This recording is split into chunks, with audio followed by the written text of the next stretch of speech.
of how somebody would be in the position to take their life. So I would never say it was a weakness because, one, I never understood it. But equally, not understanding it, I couldn't understand how somebody could get to that point of desperation. Like, seriously, what would drive someone that far to just not wanting to be here anymore? And I could never understand it, ever, until it happens to you. And then you think, okay, now that makes sense. And for me, it was just, the voice in my was just never stop. It was 24/7. It was from the moment I woke up to the moment I went to sleep. And sometimes I wouldn't even sleep. I just was like, oh man, this is just too much. And then over a period of time, it just grinds you down, and keeps on going.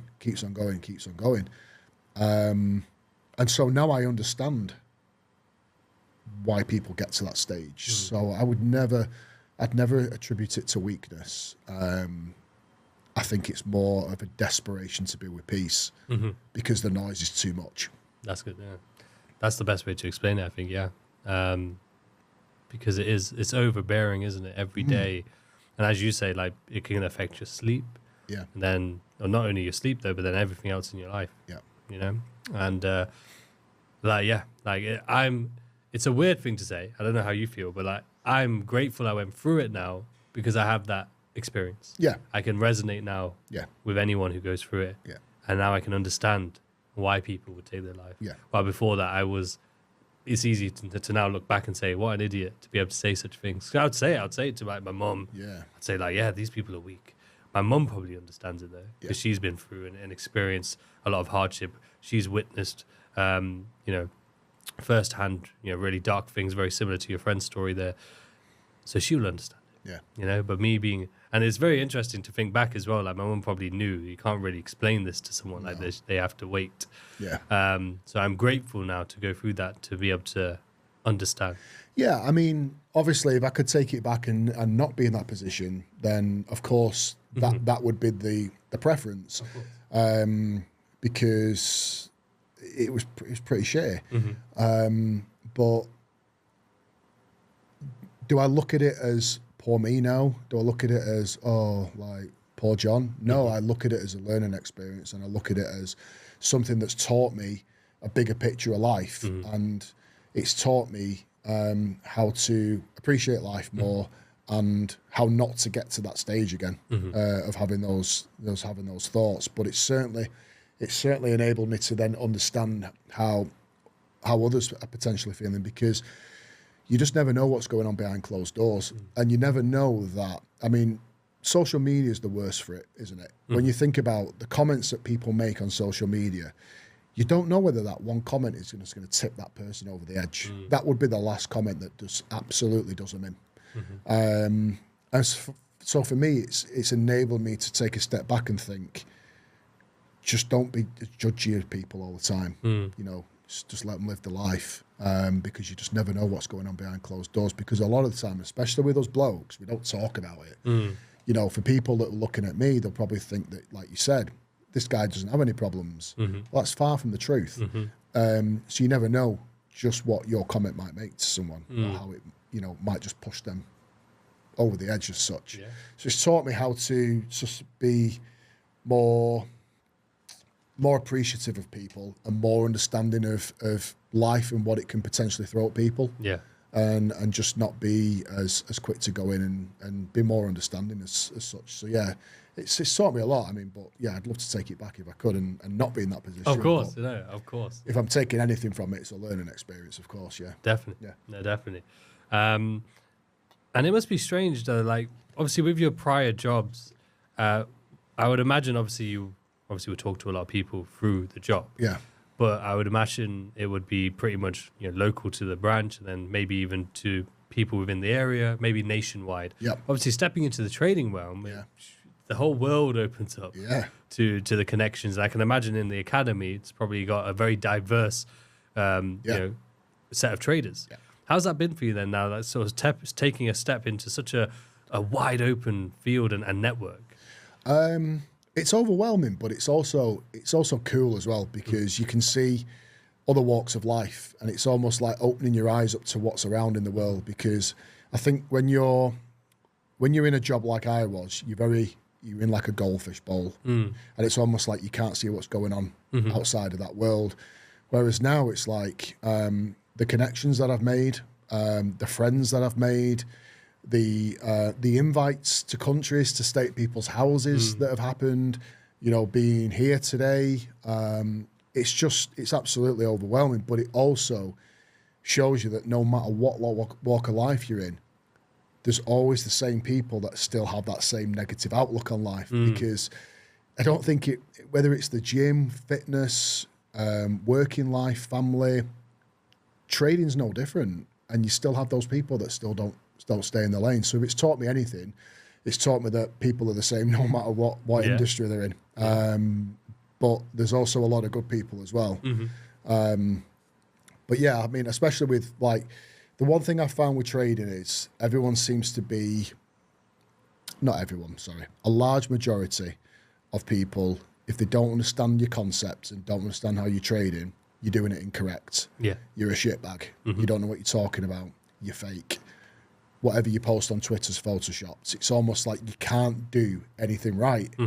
You know, if I posted a trade on TradingView, you're fake. It's not real, that. So I then post my receipts. Oh, it's photoshopped. It's not real.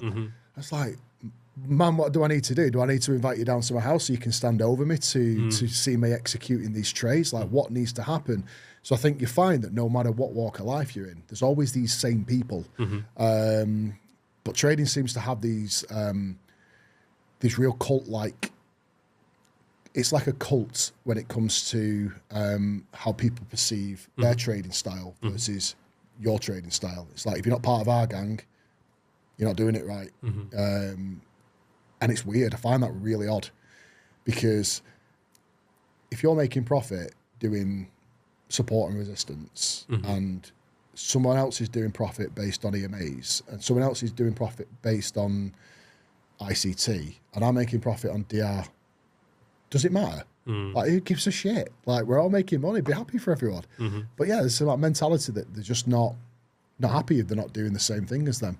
And that's like, yeah, it's opened my eyes up to see that the trading space is full of that. It is absolutely rife with people that just don't seem to want to stay in their own lane and aren't happy for you if you're not doing something that they don't understand. And I think that's the issue. I think they don't understand, because Masters concepts, you can pull some serious money in off one trade. And I see living proof of that every single day in the Discord channel, every single day, of people making some serious money. Last week, one of the top students did 24.5 grand in one afternoon.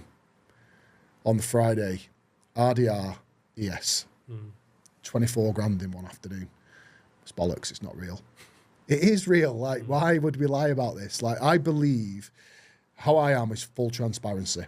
Absolutely. If I lose, there'll be a trade posted. If I win, trade posted. If it's break even, trade posted.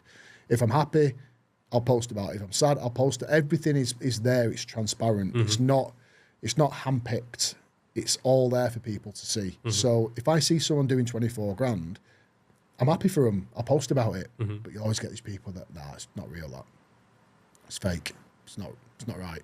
That's it. I've learned this along the way as well. It's like, you can never make people happy, no matter what you do. No. You know, even if, let's say, for example, you went to the full extent of getting an auditor to audit like your accounts and everything, they'll turn around and say, you know that guy. Yeah. You know, you paid him to do that. And so there is no winning. So no, I'm not bothered. I'm not bothered. If someone doesn't want to believe, I couldn't care 100%. Less. I'm not asked. And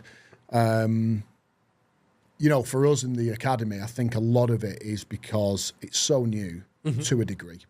Some people say it's, you know, it's old ICT concepts, DR, defining range, because he used standard deviation lines. So to a point, I get it. But when you delve into the academy, 90% of what we do is statistics. It's data-backed probabilities. It's not possibilities of this possibly might happen. It's a probability that this is going to happen. And we're stacking probabilities using data. We use a powerful data system called Lens, which gives us ideas of retracements, when they're going to happen at what time, and what we can expect extensions to be on certain assets. So we can plan our trades based on these probabilities of the last 20 years worth of statistical data. It's a very powerful tool. We are in the process at the moment, or the team is in the process at the moment, of creating something called Prism.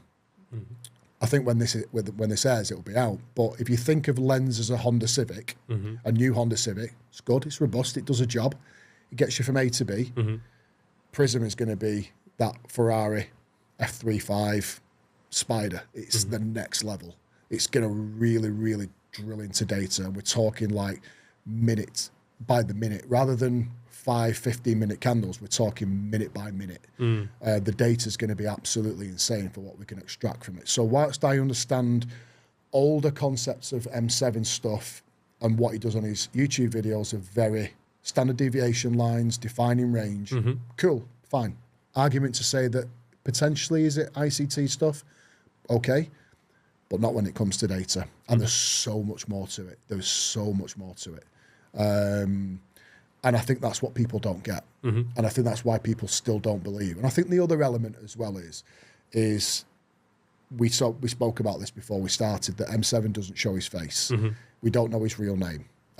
So I think there's an element of that as well. I think there's an element of trust from people outside the academy that don't trust what he's doing. But for me, you've just got to be in there to see. Yeah, well, I've been on, luckily, I'd never come across him. I remember starting to see some of the thumbnails, and I assumed the person on the thumbnail was him. Everyone does. I know, I bet they do. Because I was literally like, oh, he looks cool, this is him, cool. And then he's managed to match, I don't know, well, that might be us, the human brain, being like, yeah, the voice matches the picture. But yeah, that's, I started to see, the thumbnails come up on Twitter, on the feed. I was like, cool. And then I remember being in one of Kit's spaces. And then he was there, he was speaking. And then luckily I've been in a handful now where we were guest speakers and just listening as a listener myself to him speaking. And you can tell from just the way he speaks, very similar to ICT in the sense that when you hear ICT speak, and I only, again, thanks to Kit Spaces, heard him speak more recently. But you can tell the experience. You can tell the knowledge. Just from that. And I feel like that's always the best gauge, because when 100%. Someone is a marketer, just a marketer, or they're faking something, listen to their words. Don't look at the video. Don't look at anything else, not even the results or anything. Look at the words and the depth of the words. And you'll find some fugazi for the marketers, but you'll see some real experience and knowledge. And I've gained that from M7 and, again, ICT as well. But yeah, it's very interesting, I think the title, The Master, I wanted to just quickly ask you that, because how do you feel about that? Like, I didn't know that was a title that was being used. I didn't know that was a sort of, what would be like a call sign, if you will, or like. So, he might correct me, I might be wrong with this, but I'm pretty certain, I'm 90% certain it originates from his grandfather. Okay. And what his grandfather did as a job. They were called Meisters, which is the translation of master, I think. And that's where it translates from. It's not, people think it's an arrogance thing, like I am the master trader. It isn't. I know he was very close to his grandfather, and I know that the name is attributed to him and what he did for a living, and that's where it comes from. And if I'm wrong, M7, then it's correct me. But I'm pretty certain that's right. Yeah, no, it's always good. The origin you're right. Story. You're right about what you say, because I think anybody who is worth the salt, when you get into these spaces, the Twitter spaces where we have thousands of random people listening, they're not premeditated questions. They're not questions that he can foresee, that he can Google, that he can answer off the bat. These are random people asking random questions at any given time in these spaces. And you're right in what you say. If he's not been in the industry, there's no way on earth he'd be able to answer half the questions he gets answered, because he blows my mind every single time we're in these spaces, because something new will come up, something that we've never heard before. And for someone that's not been in the industry, you don't know these things. You can't answer them in the way and in the depth that he goes into, because it's not like it's just a one-word answer or a couple of sentences. He can talk for ages about it, and that's when you know. So Personally, I think if you're asking my personal opinion why people think the way they do, I think they're just scared, if I'm being honest with you. I think they're scared of what he's capable of doing. And I think a lot of it potentially might come from jealousy as well. That potentially would be something that I would say, because I think when you fear something and you're jealous of something, your automatic action is to be defensive. Yeah. I think, well, it's part of the space as well that we're in. Like, it's just rinse and repeat in that sense of people just being attackive and defensive and giving their opinion constantly. Yeah. And one thing I would imagine it points to, again, I haven't actually researched M7 or the DR concepts personally, but what I know from some screenshots is that there's a high risk to reward system, that a lot of trades have a high risk to reward possibility. And that sometimes might be one indication for people to be like, that can't be real, you know?